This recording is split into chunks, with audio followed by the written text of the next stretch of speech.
ओम श्री गणेशाय नमः। आप सभी व्यूअर्स का ये गीता प्रेम धारा चैनल में हार्दिक स्वागत है। आप सभी को सादर प्रणाम के साथ जय श्री कृष्ण। हमारी यात्रा में हम पहुंचे हैं अध्याय 11 श्लोक क्रमांक 29। ओम श्री परमात्मने नमः। अर्जुन उवाच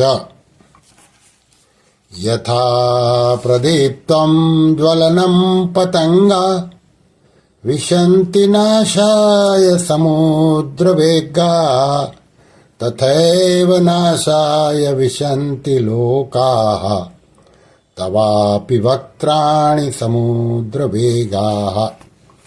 अब ये श्लोक का पदच्छेद अन्वय के अनुसार एक एक शब्द का अर्थ हिंदी में देख ले। यथा यानी कि जैसे,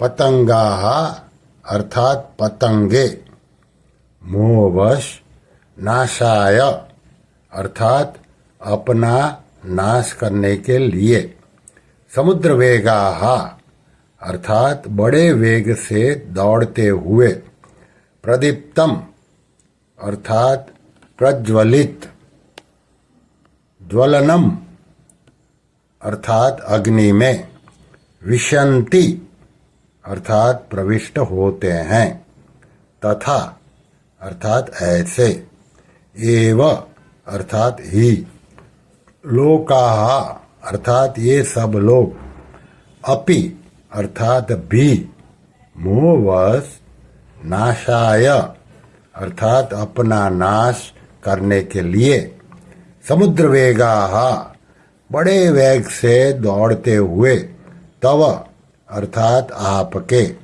वक्त्राणि मुखों में, विशन्ति अर्थात प्रविष्ट हो रहे हैं।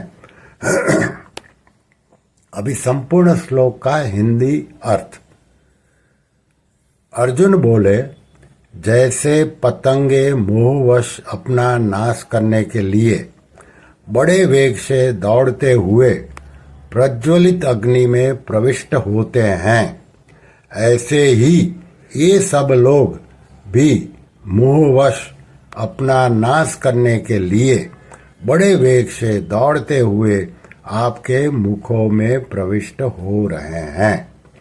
इस श्लोक में जो राज्य और प्रशंसा के लोभ से युद्ध में आए हैं और जो सांसारिक संग्रह और भोगों की प्राप्ति में लगे हैं, ऐसे पुरुषों का विराट रूप में पतंगों के दृष्टांत से प्रवेश करने का अर्जुन इस श्लोक में कहते हैं।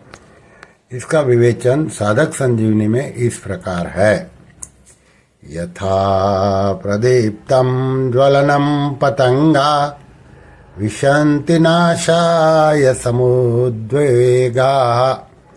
जैसे हरी हरी घास में रहने वाले पतंगे चातुर्मास की अंधेरी रात्रि में कहीं पर प्रज्वलित अग्नि देखते हैं तो उस पर मुग्ध होकर कि बहुत सुंदर प्रकाश मिल गया, हम इससे लाभ ले लेंगे, हमारा अंधेरा मिट जाएगा, उसकी तरफ बड़ी तेजी से दौड़ते हैं।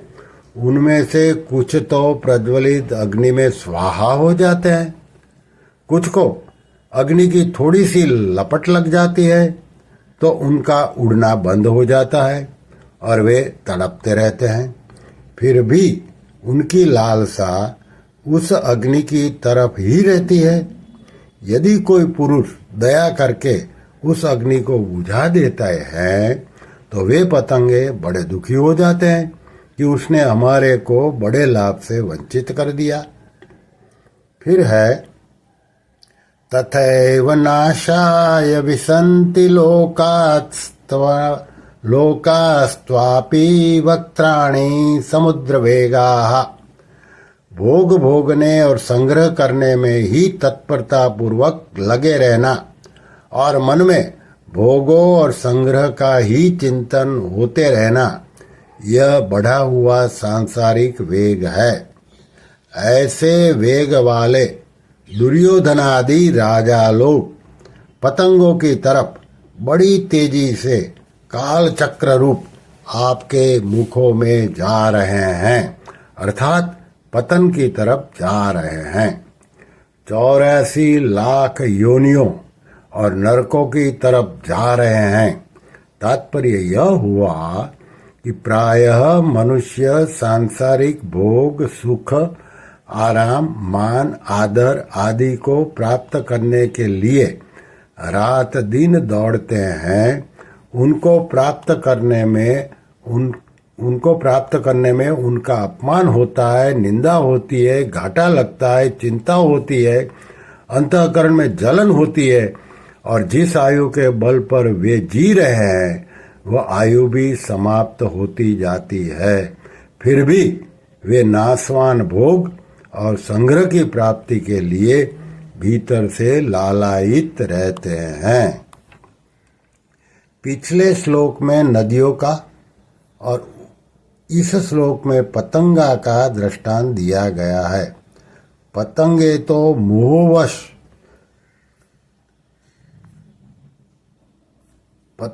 मोहवश लेने की इच्छा से खुद अग्नि में जाते हैं, पर नदियां अपने आप को देने के लिए समुद्र में जाती है।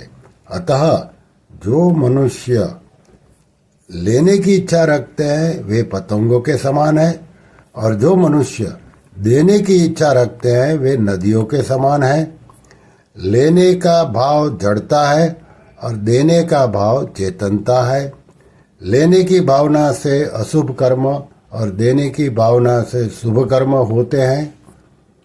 लेने की इच्छा वालों के लिए स्वर्ग है और देने की इच्छा वालों के लिए मोक्ष है, कारण कि लेने का भाव बांधने वाला और देने का भाव मुक्त करने वाला है। श्री कृष्ण शरणम मम, श्री कृष्ण शरणम मम, श्री कृष्ण शरणम मम। ओम श्री कृष्णार्पणमस्तु।